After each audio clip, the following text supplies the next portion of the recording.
Oh, Victory Lap Tuesday in the Lock Shop. What is up, everybody? Huss and JBM with you today.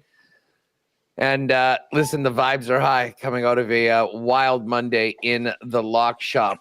We are going to recap some of the goodness of last night. Lots to get to out of that. We got a big slate in the National Hockey League tonight, which we'll touch on. And, of course, match 2 of the TGL finals.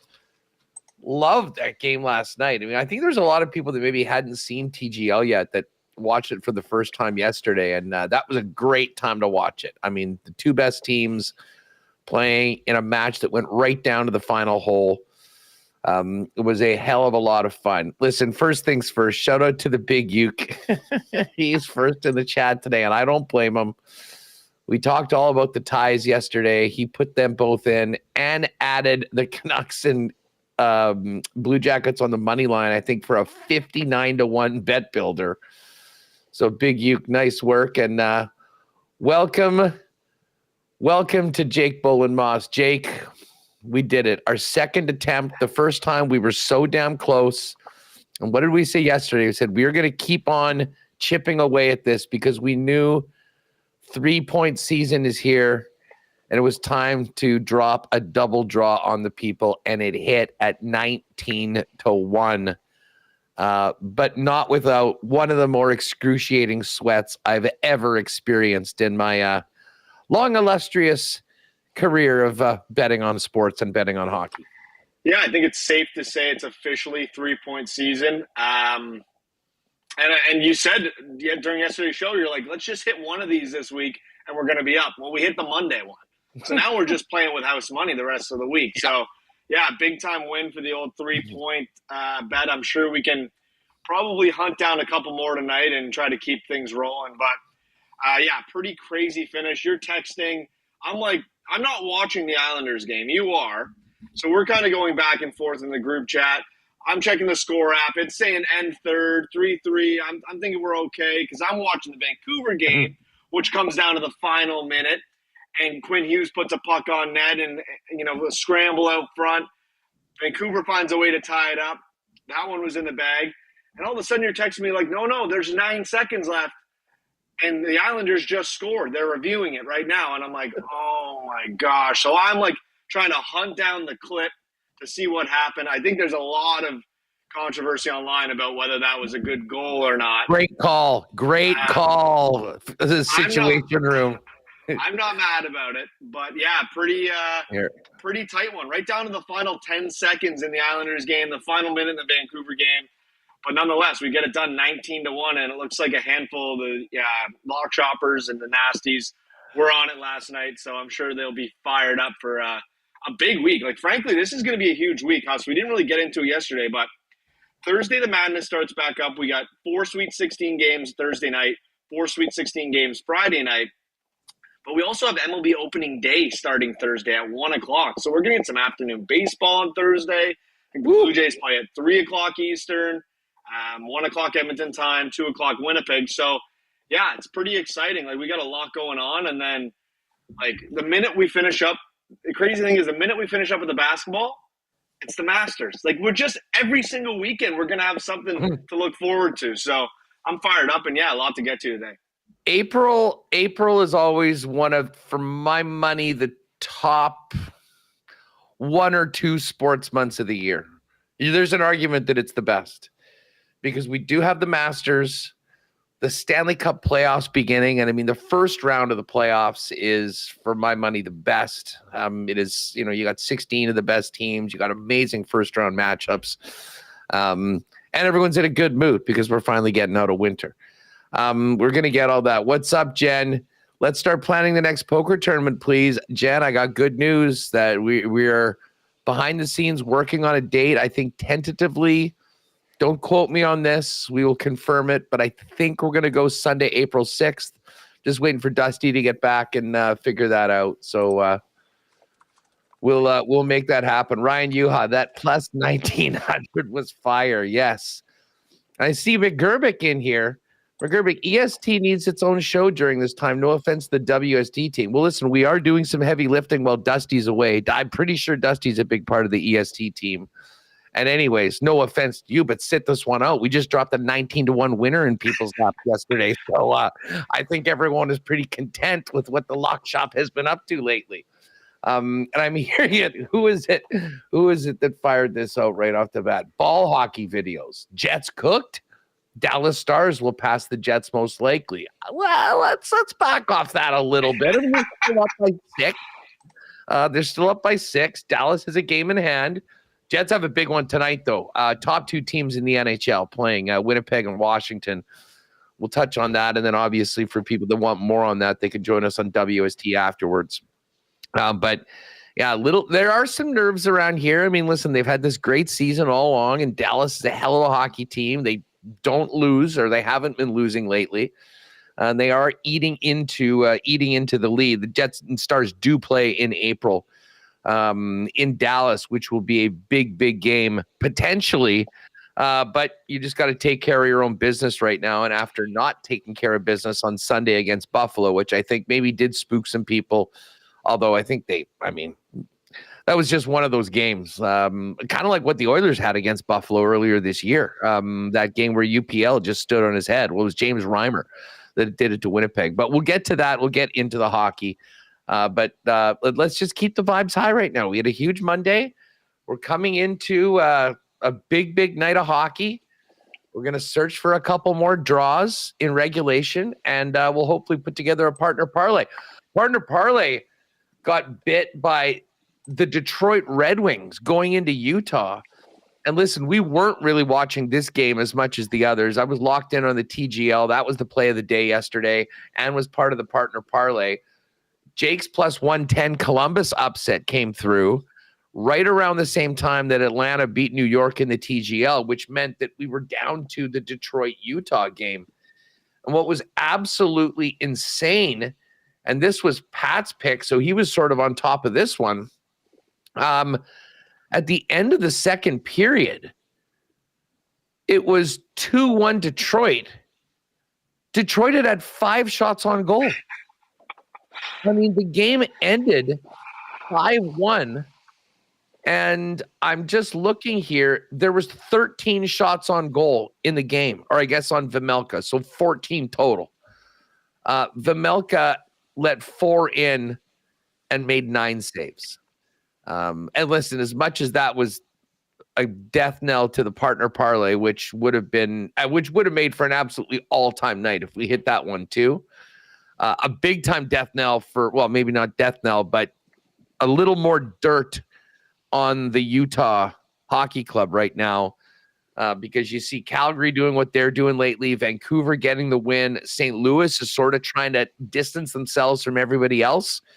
You can't lose at home to the Detroit Red Wings in a game where you only give up 14 shots. But that's what happened to Utah last night. It bit us, but man, costly loss for the Hockey Club last night, Jake.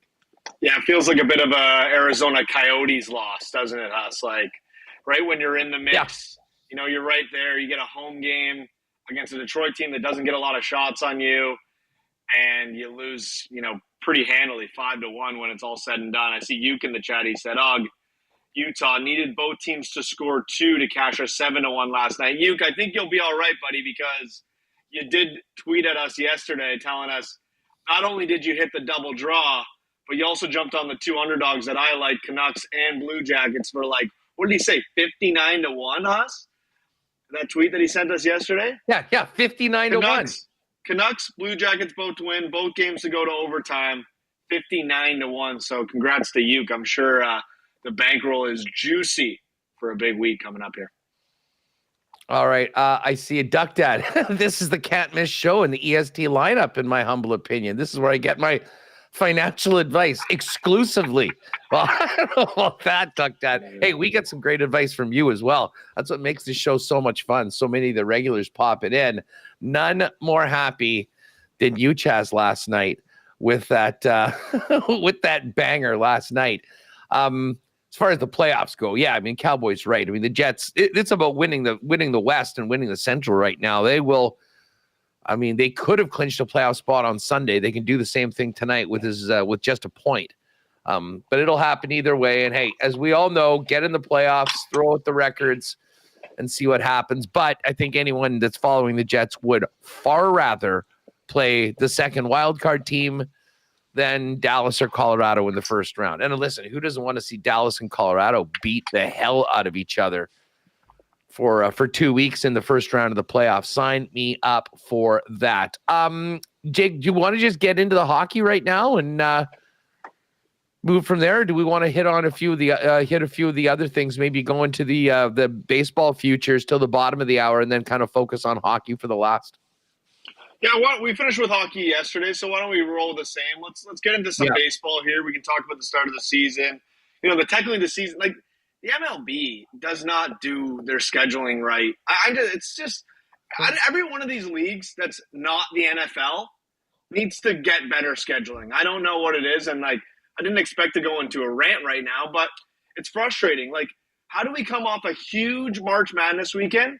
And yesterday is not your opening day for the MLB. No, let's wait till Thursday when the Sweet 16 games are starting up Thursday night. We'll start our opening day then. But no, it's not technically our opening day because we actually played 2 games last week in Japan.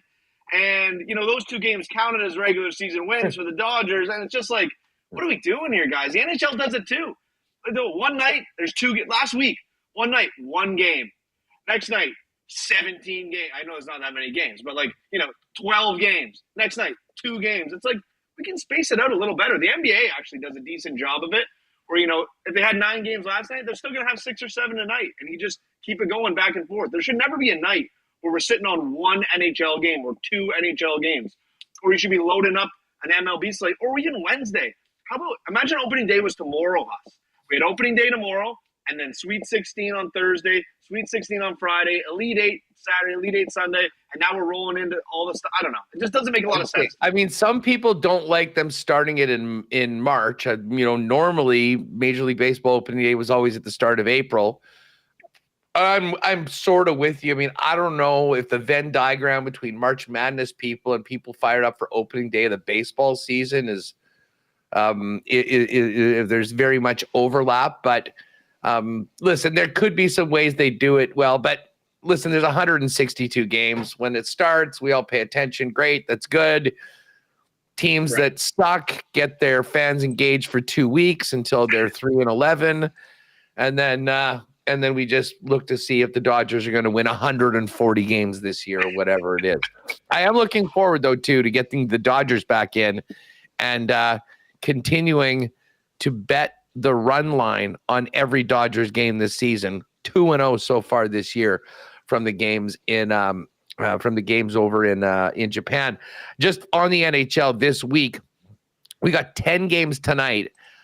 We do have 4 games tomorrow, and that Stars-Oilers game, which many Jet fans not pleased with the health conditions of Draisaitl and McDavid just as much as Oiler fans want to get those guys back. But again, from the Oilers position, I mean, they're just jockeying for position right now in that division.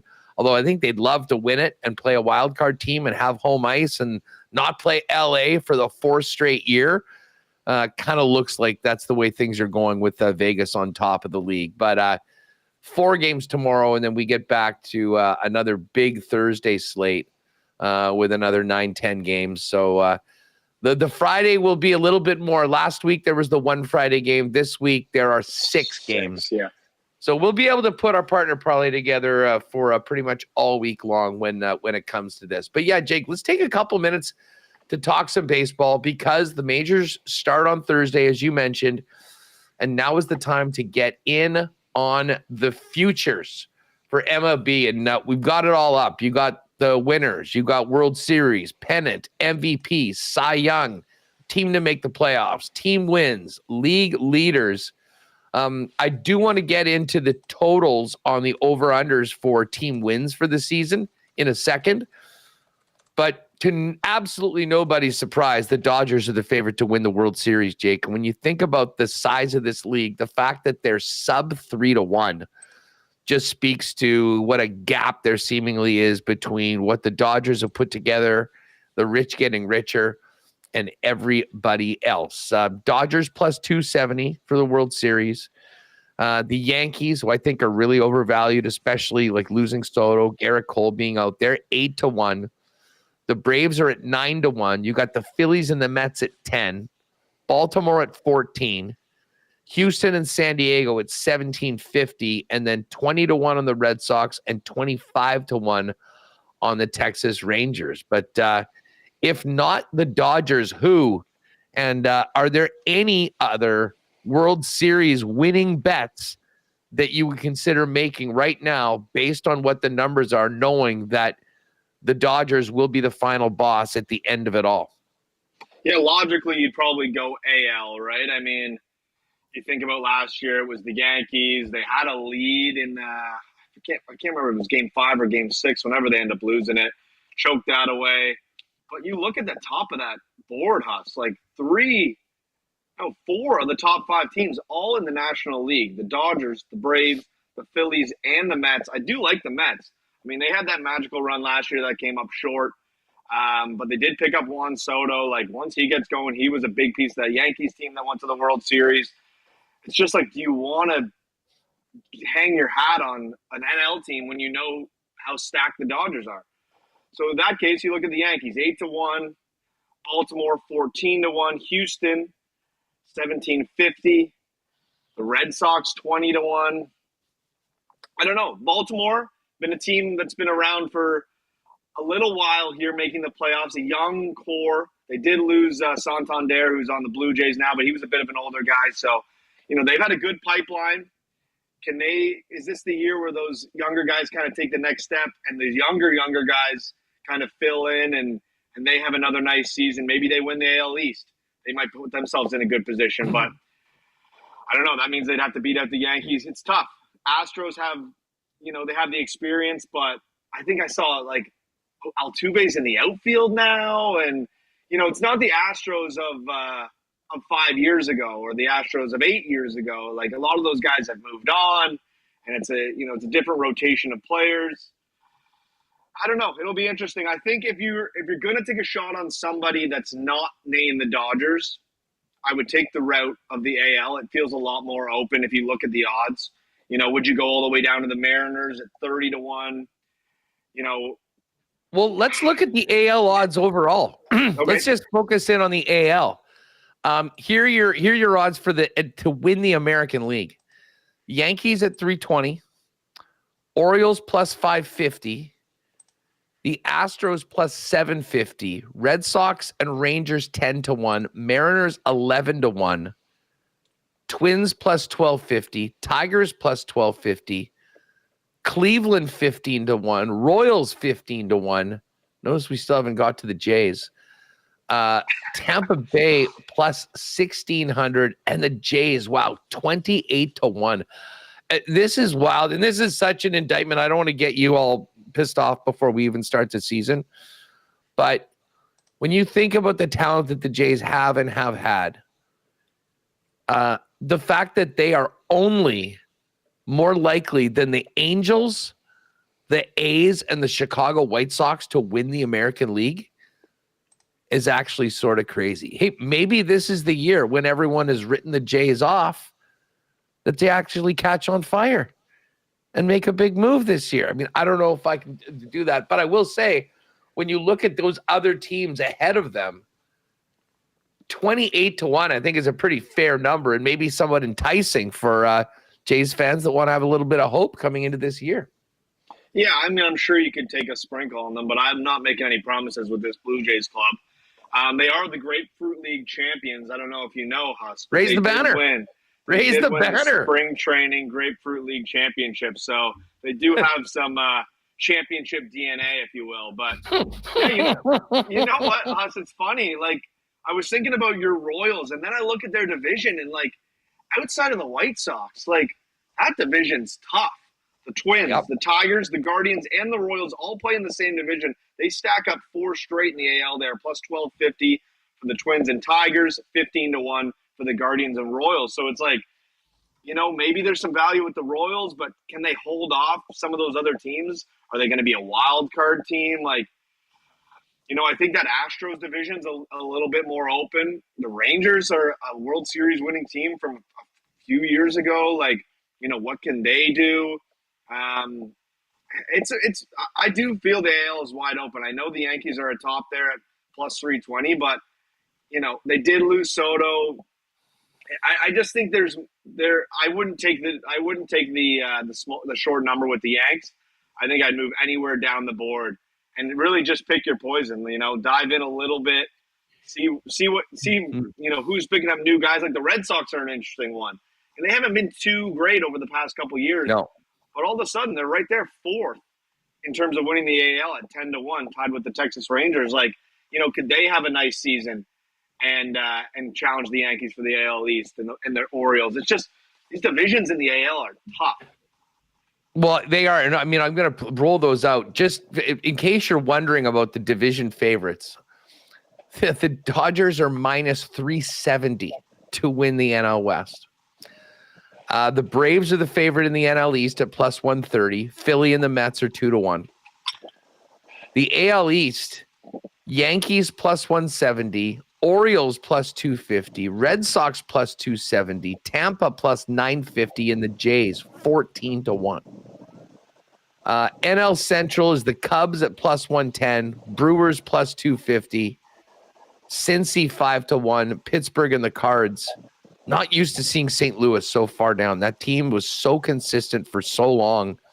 They've got the longest odds to win the World Series at 125-1 of any team in the NL Central. The NL West, or AL West, I should say, is Houston plus 150, Texas plus 200, Seattle plus 225, and then way back is the Angels and A's. But the AL Central, and you just kind of laid this out, Jake, it really is anybody's game. The Twins are plus 240, Tigers plus 250, Cleveland Guardians plus 275, and the Kansas City Royals plus 285. To your point about picking your poison for AL odds, I think that, if you've got to lean or like one of those teams to have a big season in the AL Central, that could be a fun bet to have to run you through the full 162 because as I say, all 4 of those teams could absolutely win, and the odds indicate as such. Yeah, listen, if you're a Royals fan like us, might be worth the sprinkle. Plus 285 to win the division. Like, I genuinely think any 4 of those teams could win the division. The Detroit Tigers had a nice little playoff run last year that fell short, but a fun team nonetheless. When that the Tigers are an interesting one because when that team is good, like their fans are incredible. Like that little playoff stint they had there in Detroit, really fun to watch. And then if you look over at the West, like I think any of those top 3 teams could take it. If you want to get a little value, I don't think the Mariners are out of the question there in the West. I know the Astros are plus 150, but it's a long season, man. Like, and the Astros, I know they're trying to continue this run on the go here. I just don't know if I'm buying them like I have in the past. Like, it's just, I think it's going to start to catch up to them here, and at some point they're going to fall off a cliff. So I don't know if I would take the juice with them plus 150. I might look to the Rangers or the Mariners there. AL East, another 3 teams with a chance to win the division there if you look at the odds. It's funny. I was thinking about putting a bet on the Royals to win the AL Central, but then I pulled up the playoff odds. And for just about every team you can get, there's a yes and a no. There's a few no's on teams like the White Sox and the Rockies and the Miami Marlins. But the Royals are interesting in that they're plus 130. They went to the playoffs last year, won a round. I kind of really feel like I think that they should be more like even money. So I think I will be jumping on KC at plus 130 for a playoff option. What do we have for the Blue Jays? Blue Jays are 3-1. We haven't seen. Usually it's been minus 300 for the Jays to make the playoffs. I know you've said on air that you're trying not to even get any hopes up at all. But we do see this all the time where teams that we think have missed their window actually kind of step up after the fact. I mean, can you make the argument that the Jays are overlooked right now, undervalued, and could end up being a playoff team that would cash it for lock shoppers at 3-1? Yeah, I mean, I can't say that. I think a lot of the years they are a little overvalued, but I think here they might be a little undervalued. Like 3-1 in an AL that I've already talked about being pretty open. I think you could say the Yankees are up there, but it could be any team that makes it in, especially with the 3 wild cards now. You got to keep that in mind. It's not 2 anymore; it's 3. I think I'd probably take a run at the Blue Jays at 3-1. We'll have to see though. I just don't know what to expect. I want to be excited. I want to go to games and enjoy Blue Jays baseball again. But it's just a hard time when you can't get your homegrown superstar signed, and all these guys that you were apparently in on, you never get outside of Santander. Like, who was the big get this offseason? Everyone, they were just always they're in on this guy, and then they go to the Dodgers or they find themselves somewhere else. So I don't know. It'll be interesting. I mean, Scherzer, I think he's already hurt. So that's a guy that you're like, yeah. The weird thing with Scherzer, he can pitch. He says he pitches and he feels good, but then it's after the fact that he's got problems with his thumb. And I heard Hayes and the guys on Overdrive talking about this, and they said, if you told me we could get 15 starts out of Scherzer, they would take it. I'm like, hey, would too. Yeah.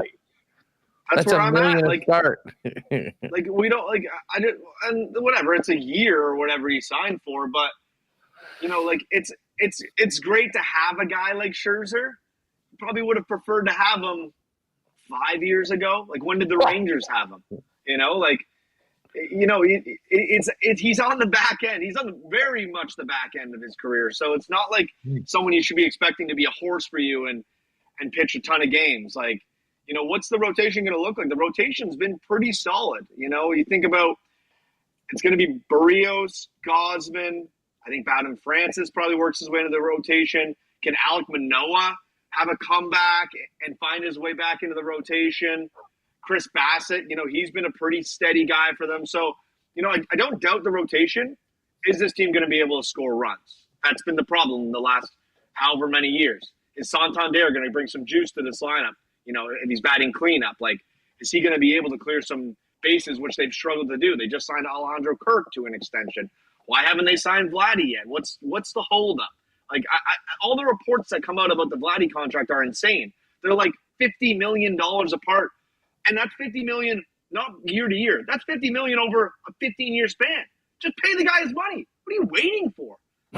We're seriously pinching pennies over $50 million over 15 years. It's ridiculous. So the 15-year deal.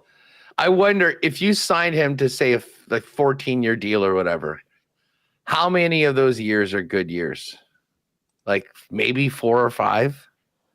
I know us, but there's no guarantee he's here now. There's no guarantee anyone else is coming to save you. And frankly, the pipeline hasn't been great, and that's been part of their problem. When are these guys going to take a step? Or Relvis Martinez was having a great start to the season last year, 80-game ban for PEDs. It's just it just doesn't find a way to go their way. So I don't know. It's tough to say with the Blue Jays. I think if you want to grab some value on them, the playoffs is probably your safest bet at 3-1. But there's really no guarantee. I think you got to see how this season starts. If they're scoring runs, if they're getting good pitching, then maybe it's worth taking a stab at them. I just don't know if I jump on them just yet. The Blue Jays win total for the year is, where the heck are the Blue Jays? They're at the top. Oh yeah, here we are. 78.5. So can they get to 500 this year? I think with that staff, they should. The problem is they're in a really good division. So, I mean, they'll be playing really good teams a lot this season. And it's only minus 105 to the over, minus 115 to the under for 78.5. Obviously, you got win totals for every team. The White Sox win total, 54.5. So they're signing them up for 108 games, and that would be a big improvement from last year as well. That's the worst in the league. But here we should get to, before we move on to the pucks, MVP. This is always kind of my favorite, and we've got some nice little MVP sprinkles for the hockey. AL MVP, Aaron Judge, 3-1. My guy, Bobby Witt Jr., 4-1. Gunnar Henderson, 6. Sager, 11. And then contract year Vlad. Contract year Vladdy at 14-1. This guy can hit for average. This guy can hit bombs. I don't know. Like, if he's a Triple Crown winner in the AL, he's going to win the MVP. And guess what? The price tag just goes like this. So timing, if he could pull off a monster season, stay healthy, earn that next contract, he very well could be in the mix. So, I mean, if you are a Jays fan, you believe in contract year narratives, knowing the situation with Vlad and what's at stake for him right now. Because, I mean, if he has a terrible season, that 500 sheets is not on the table anymore, I don't believe. Ramirez is 15-1. Trout, 15, although you can't win an MVP playing 55 games. Alvarez, 16, Julio Rodriguez, 20, and Rafael Devers, 25-1. I'm biased, but I think Bobby Witt Jr. is going to win a couple of MVPs, and I think sort of right now, he emerged as a superstar last year, and the team followed behind him, and they made the playoffs. They won the round. I love Bobby Witt in this spot. I think Aaron Judge will have to really run away with it to win it again, just because of that kind of voter fatigue after what he's been able to do last season. And then you look at the rest of this group, but I think there's a whole bunch of guys that could win it. But when it comes to consistency, doing it all, and being the clear best player on a team that he has led to a big turnaround, Bobby Witt Jr. at 4-1 is a number that I certainly like. And just before I get your thoughts on this, Jake, here's the NL. Ohtani, not surprisingly, your favorite at 2-1. Soto with the Mets is plus 550. Then you've got Tatis at 8, Mookie Betts at 12, Kyle Tucker, Bryce Harper, Acuna Jr., all 15, Lindor 17, Ellie De La Cruz 20, and Freddie Freeman 20 as well. But if you were going to lay down a bet for AL MVP and NL MVP, where are you going? You know I'm a value guy, Huss. I don't mind the number on J-Rod, 20-1 for the Mariners. If they can have a good season and he's the lead of that team, like, this is another guy who can hit bombs, steals bases, like a really talented player. So I think J-Rod might be my play out of the AL. He's 20-1. NL, I don't know. It's tough. Like, with Soto coming into the Mets, like, how much does that affect Francisco Lindor's, like, likability? Like, you know what I mean? Like, who's the face of the Mets now? That Lindor's there and Soto is there, and, you know, I don't think Alonso's an MVP guy, but, you know, he's there as well. Bryce Harper feels more like a save it for the playoffs guy to me. I don't think you can really go off of Ohtani in the NL, especially if he starts pitching again, Huss. Like, who's doing what Ohtani's doing? If he goes back to pitching and he's hitting what he did last year, maybe he's not stealing as many bases, but he's going to hit bombs. And if he's pitching at a top 5 caliber pitcher. I don't know. I just have a hard time getting away from Shohei Ohtani, and the number's so short that, like, I probably just wouldn't even bet the NL myself. But I don't know. Can you make an argument for anyone else in the NL? No, it's Ohtani and then everybody else. And I think as long as he doesn't get hurt, he'll be there. I'm trying to look to see. So listen, Ohtani is going to resume his pitching program this weekend. Okay. So if that's the case, and that means that he'll be getting back on the mound at some point this year, yeah, he said he's going to be back to throwing bullpens again soon.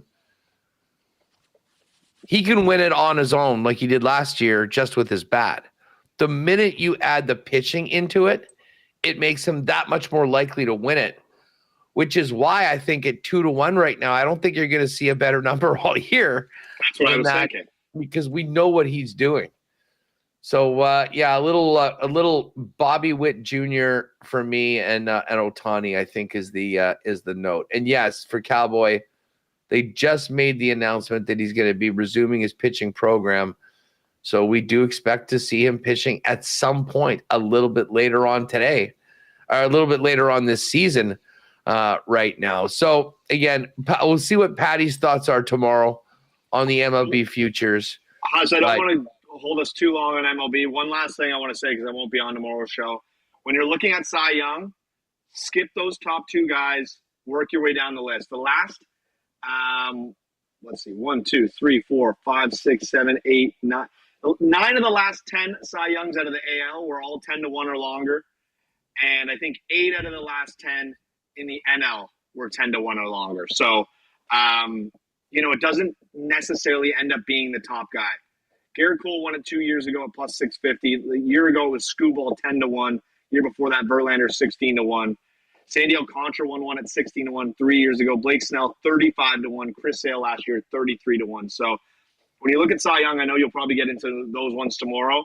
Work your way down the list a little. Take some value, because that tends to be the guy, like, maybe it's your guy Reagan's out of the Royals. He's 10-1 right now. I looked at Alcantara's number in the NL, 20-1. There's a lot of rumors about him being moved. If he gets moved and he ends up on a good team and he's picking up a ton of wins and pitching really well, like, I wouldn't be shocked if Sandy Alcantara wins at 20-1. I guess it depends. I don't wonder what would happen to a ticket. If you take Alcantara, and I should probably know the answer to this, but I don't. If you take Alcantara to win the NL Cy Young and he gets traded to an AL team, is just void, or you just lose the bet because he's on the AL team?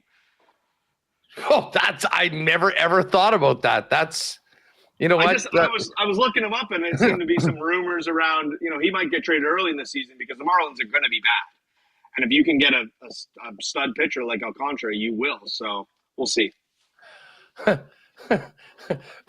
He's 250 to win the AL Cy Young right now. No, just kidding. They don't have ads for that. I do recall a year ago on this program, I took Hunter Green at 50-1 for the Cy Young. He's 22-1. And this kind of feels like a golf tournament where I had him last week. I kind of maybe need to back him again this year. Maybe we'll take a flyer on him at 22-1. But yes, the Cy Young odds are up. The MVP tomorrow with Patty, we'll go through the league leaders, home runs, strikeouts, RBIs, hits, most stolen bases. That is all up there right now. A few of the awards, if you want to get a little lean on manager of the year or rookie of the year, that'll be there. And then there's also totals for strikeouts on the season, as well as home runs on the season for a big chunk of guys in the majors. So if you are a baseball fan, you finish your fantasy drafts and you want to get a couple season-long bets in right now, click on the MLB futures. There is so much to get to right now over at Coolbet. All right, let's race over to the hockey tonight. What a moment last night was. We picked those 2 overtime games. And I think we will have to do that again today, Jake. But I'll throw it to you right off the bat. The slate is up. We've got 10 games. What's popping out to you as a potential tie or a team that you like for a partner parlay? Team that I like for the partner parlay, it's moved a little bit, but Flames at home minus 139 feels like a no-brainer. Maybe I'm falling into a trap here, but a team in a race with games in hand against a Kraken team that's, fallen out. pretty much like they're out of the race. I think it's safe to say. Flames are still right in this thing. You got to look at games played, guys, because you might look at the Flames and say, "Oh, well, they're 4 points out of the last wild card, and like they got to jump Vancouver and St. Louis to get there." Well, they still got 3 extra games on St. Louis and 2 on Vancouver. If they pick up 2 wins here, they're at 81 points with less games played than the Blues. So I think I would take the Flames tonight at a pretty nice number, -139 at home. That was the one that was jumping out to me in terms of team. Now, Ty, I just came across this one.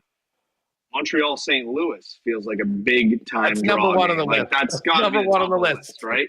Because both teams in wild card spots will absolutely take a point if they can get it. Canadians fought back against the Avs in their last game. I think they were down like 4-0 or 4-1 at one point, worked their way back, got that game to overtime, got the point that they needed. So that one's probably the top of the list, Huss. What else are you looking at here? And then we can discuss. The Habs are OT merchants right now, just like the Islanders. Like if those teams are on it, to me, that's clearly the best one. And it's actually a pretty good number, +330. I know yesterday we had one that was +305 and the other that was +1,330. I mean, let's just think about these games from a tie perspective. Ottawa and Buffalo. The game is in Buffalo. Buffalo has had a day off. I mean, they would have traveled after the game on Sunday back home. They would have had yesterday off, presumably. So they'll be ready to go. I mean, I certainly like Ottawa to win that game. Could I see it potentially go to OT, division rivals? Yeah, I could. So I guess that's a possibility. I'm not really thinking tying the Nashville Predators, Carolina Hurricanes game. I'm not really thinking that in the Pittsburgh game. You would think the Leafs would be there. Not so much. Now, Vegas, Minnesota is interesting. Minnesota got shut out last night in Dallas. And they're right back at it tonight at home.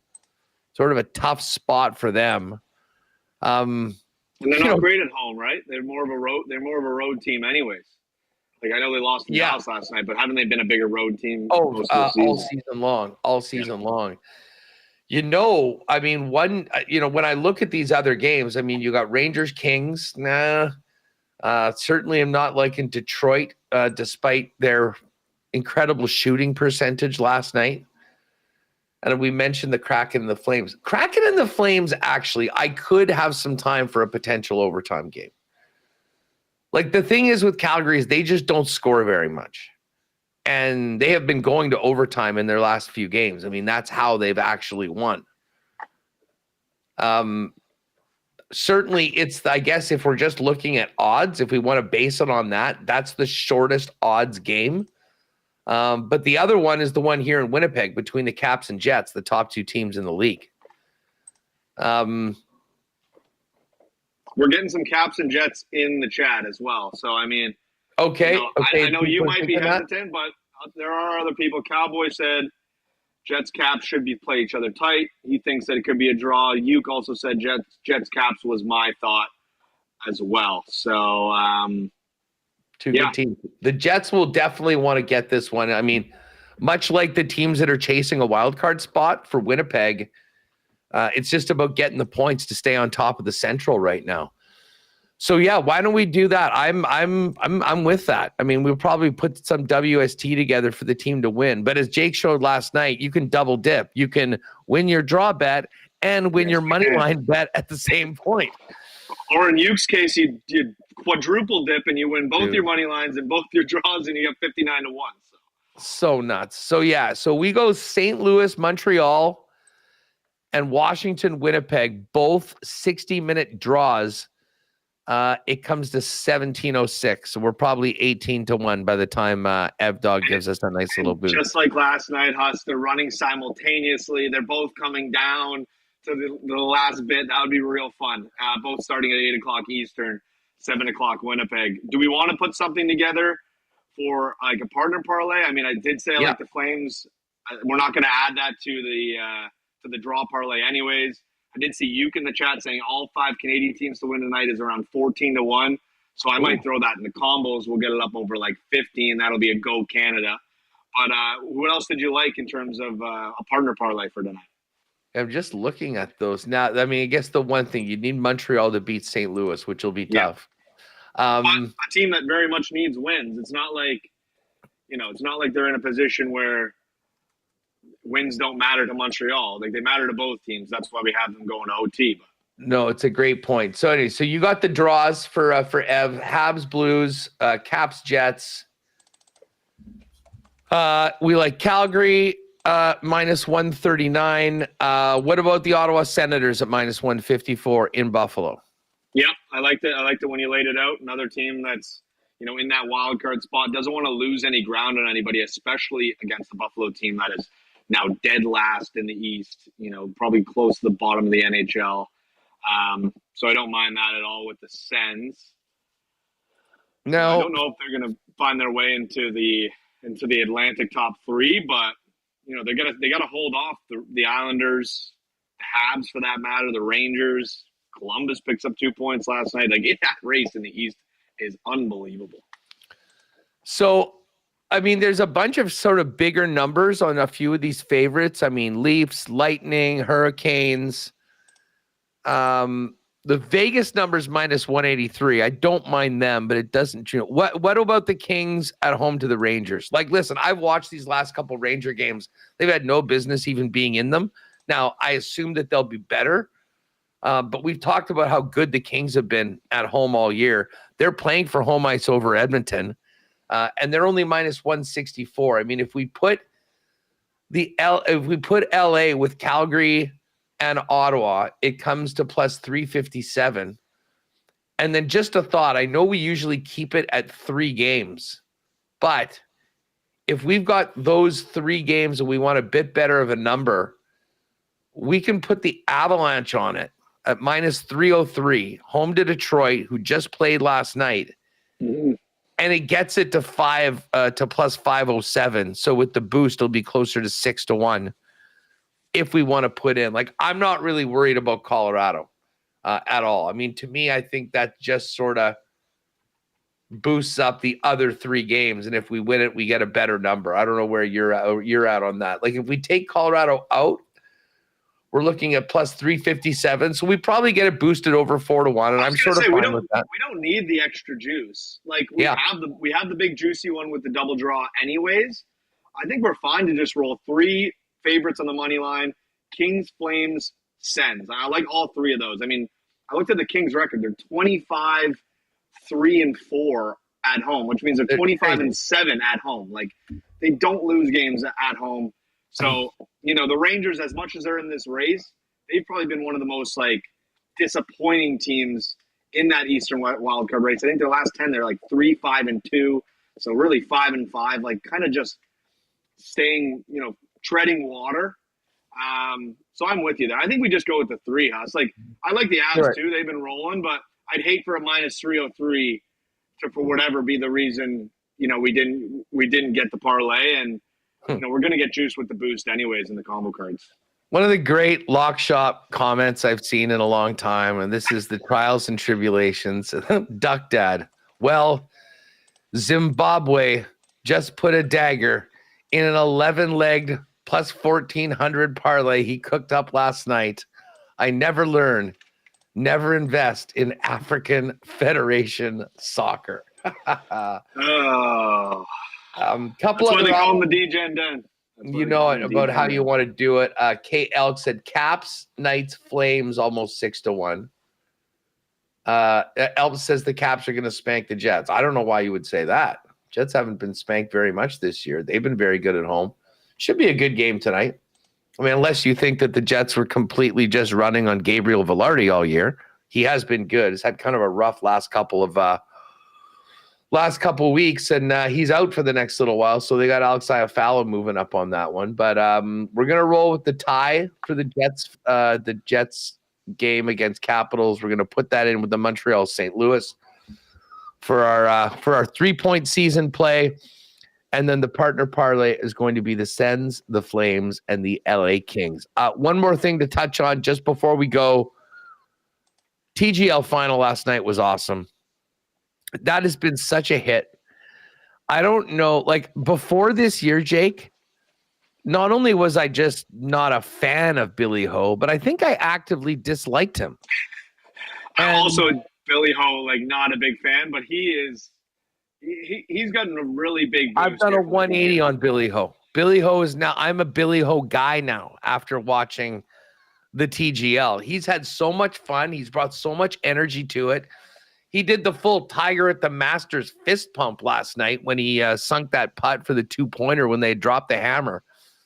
He's been great, and he kind of leaned into the Atlanta thing with the Dirty Bird chain and everything right off the bat, and I think has sort of dragged Thomas, who's really got in. I mean, Patrick Cantlay still has the personality of a baked potato, but he can play. He can play, so he's cracked a couple smiles too. But anyways, game 2 tonight of the TGL final is going. Atlanta is a minus 133 favorite right now. Let's just make sure that that is the case, that it hasn't moved over the course of the last little bit. TGL, here we are. Yeah, minus 133 for Atlanta and plus 100. So even money for New York. I do like Atlanta to get it done today. Now, what I don't know is what happens if New York wins. So I read from the TGL site that they have a 7 o'clock match. Yeah. And if it goes to a third match, if necessary, a 9 o'clock match tonight. Full. Okay. So not another match. So not an abbreviated final. Like if the game was as tied last night, they do like a chip off for a win. So there isn't another. Well, listen, that'll be great. I mean, if that happens, well, as I say, I don't think that'll happen because I'm betting the Atlanta Drive minus 133. They've been rolling the whole time. New York played well, and they'll be right back at it. It was really close. But I just trust JT, Billy Ho, and Pat Cantlay more than certainly Cam Young, although Cam Young had a huge eagle yesterday for them. But odds are up right now for this match, the early match. New York even money, Atlanta minus 133. I'm rolling with Atlanta. Maybe you want to put that in on a parlay tonight as well. But take a look in the combos shortly. Calgary, LA, Ottawa is going to be the partner parlay. And we're going to try and go 2-0 back-to-back with big swings on the double draw in 3-point season. Montreal and St. Louis and Winnipeg and Washington. That will be up in the combo cards as well. Jake, great stuff. We'll catch up later on this week. And I guess Patty's going to come in tomorrow. We got to dive into the golf for the weekend and see what Patty's got to say about some of the MLB futures that are available until first pitch goes on Thursday. Yeah, sounds good, Huss. Great chatting. I know Dusty, I think, will be back too tomorrow. So I remember he was back tomorrow or Thursday. Anyways, Dusty's going to be back this week, and I'm sure he'll have a lot to touch on from his vacation and some madness. And yeah, I'm excited. A huge weekend. Well, I already talked about it. Fired up. We got to get you back probably on Thursday to talk to basketball as well. For sure. As we get back into the madness. So we'll figure all that out. Anyways, check the combo cards. We're hot. Let's keep it rolling, everyone. Fun stuff. Shout out to everybody in the chat. And of course, all you ESTers listening on the live stream. We will turn it back to ASTHQ. For those of you that want more on Jets Caps, join me coming up at the top of the hour over on the Winnipeg Sports Talk channel on YouTube. For Jake Bolin Moss, I am Andrew Patterson. Good times today on a victory lap Tuesday. Let's hope we can do the same thing tomorrow. Check the combo cards for what we've cooked up and have a great one. Brought to you by Coolbet. It's the Lock Shop. Back to Edmonton Sports Talk as programming continues throughout the day.